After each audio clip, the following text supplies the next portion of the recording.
What's up, everybody, and welcome to the other side of the Firewall podcast, where we highlight those movers and shakers and glass ceiling breakers, those people of color who have made it to the other side of the proverbial firewall, to those C-suite and senior level positions.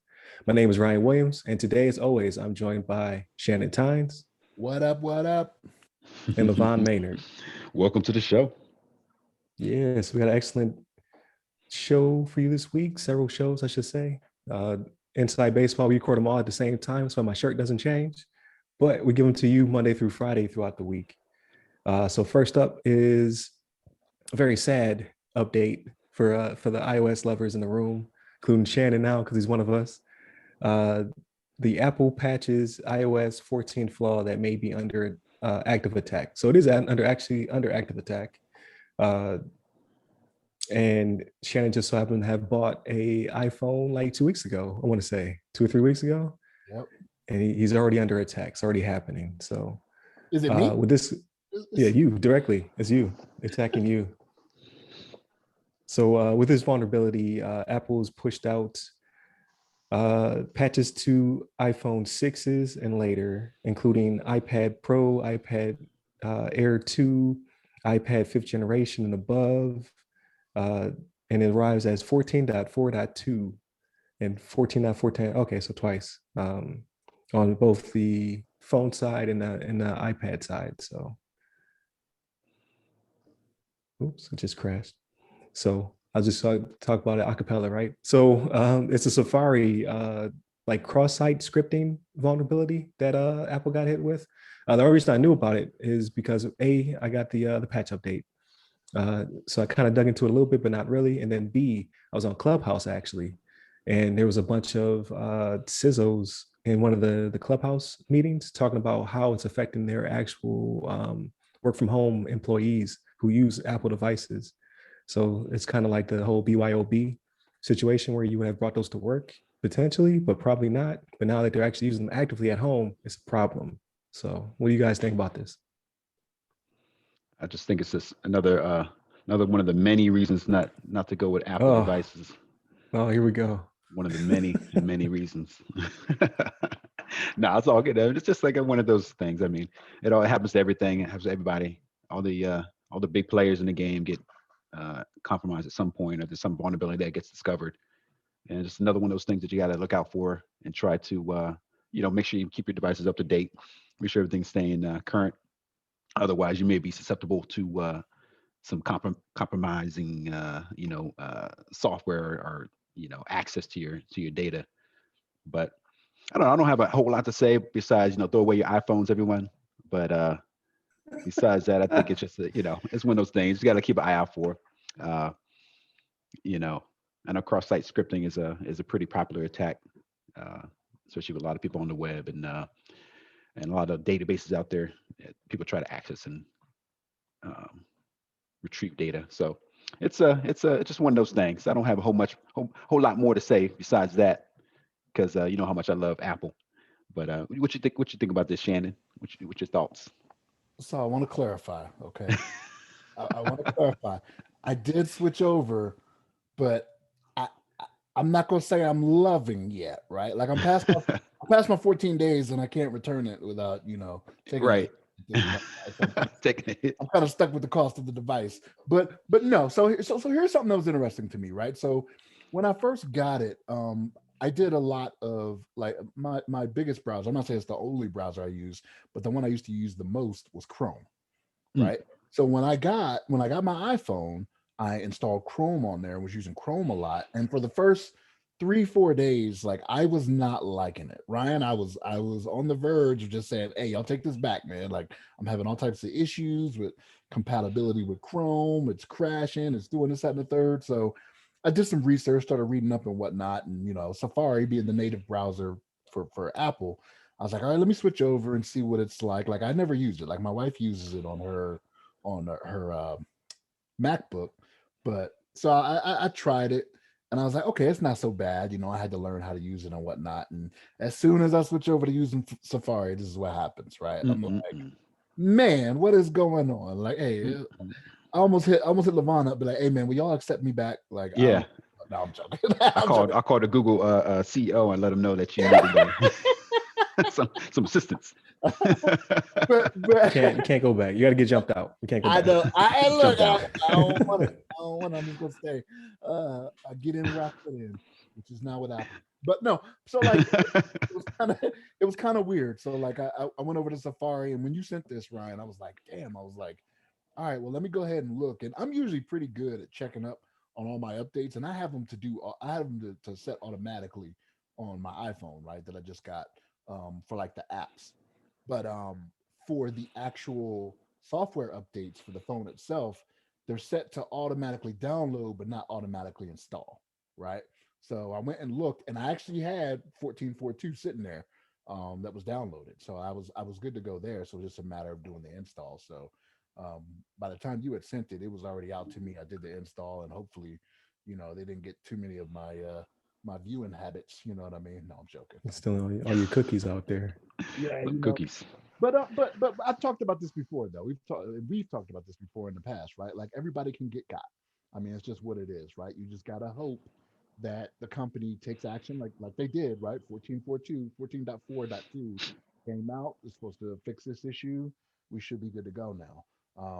But again, I mean, you're gonna always be a target, right? Like you expand when Apple started expanding outside of just America, I mean, you became a bigger target. When you start to go into that Chinese market, where there's was there 1.8 billion people over there now? You know what I mean? So like, that's a lot of space for hackers to go after and kind of make it profitable for them.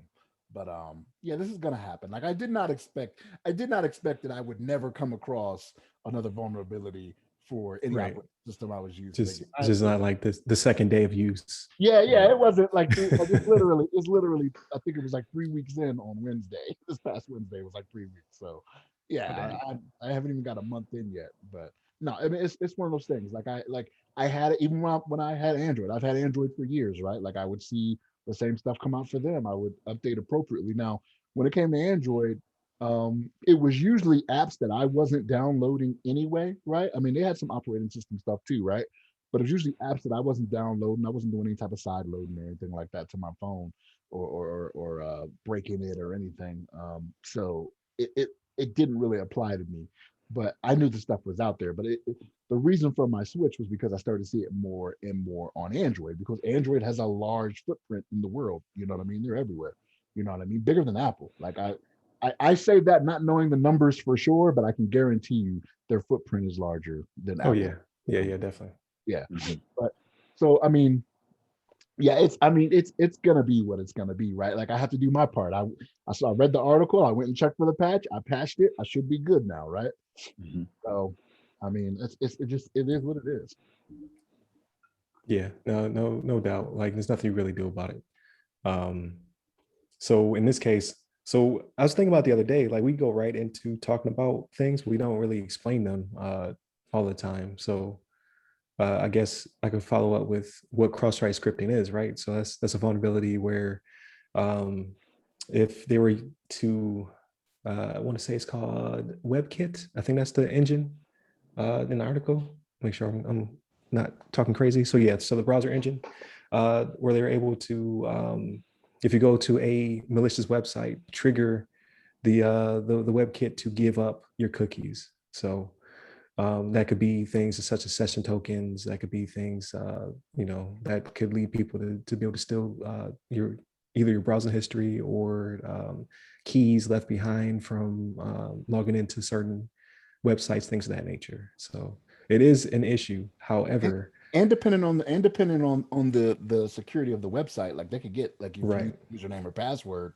like if the website isn't doing their proper security on their end, like that stuff could be tracked too, if whatever reason they have it to where that's all transmitting in plain text and clear text, which you would hope nobody is doing that nowadays, but I can't say for sure.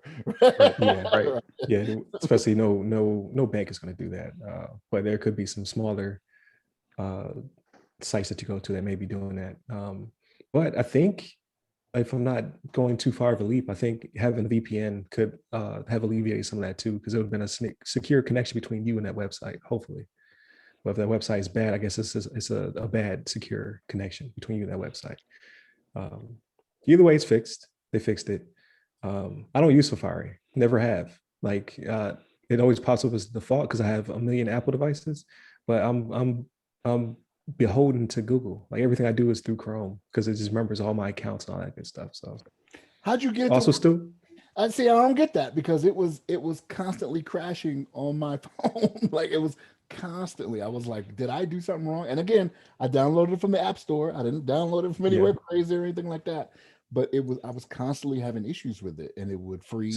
there's two different ones I want to say. There's the default Chrome, and then there's like a not a specialized Chrome. They're both from Google, but one opens up like it would tabs and things of that nature, and the other one literally is just the front page, and then it'll open up um, behind the scenes tabs. It's actually more cumbersome. So whenever my wife uses my phone, she gets frustrated.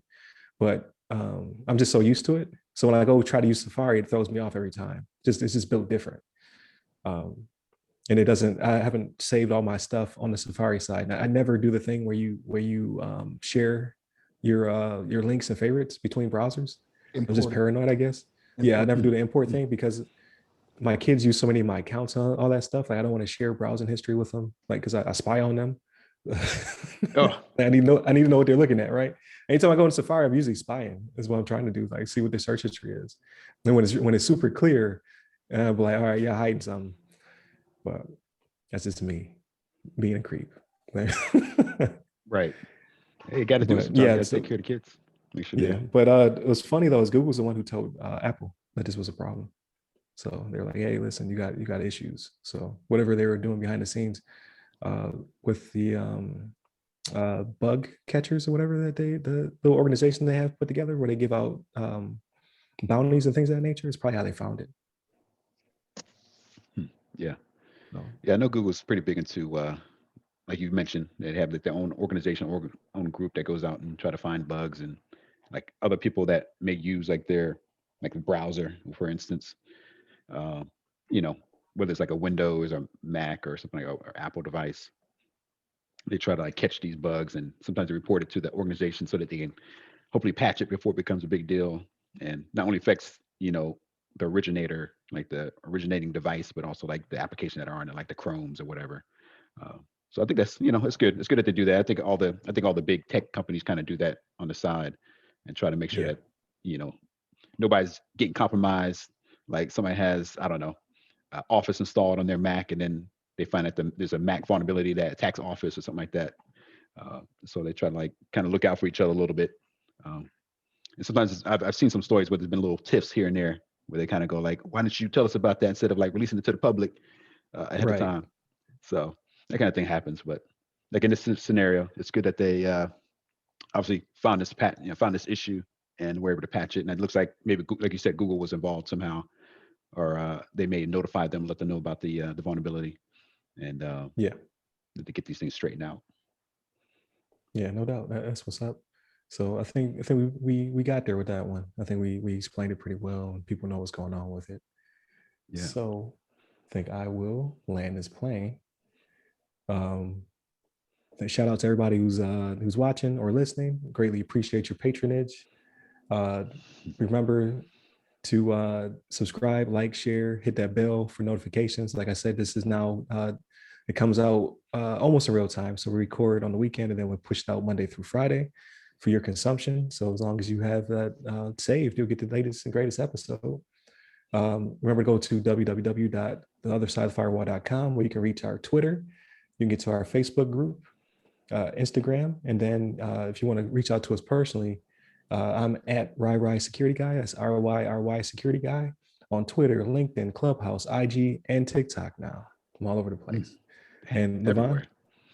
Everywhere, man. I need to get like you, man. I need to get some. It's like Pitbull, man. Get some Mr. coverage. Worldwide. Yeah, Mr. Worldwide over there. I'm just on regular ass Twitters with Levon at Levon Maynard. So you can hit me up there if you feel like it. All right. Appreciate y'all. Take care, everyone. Peace.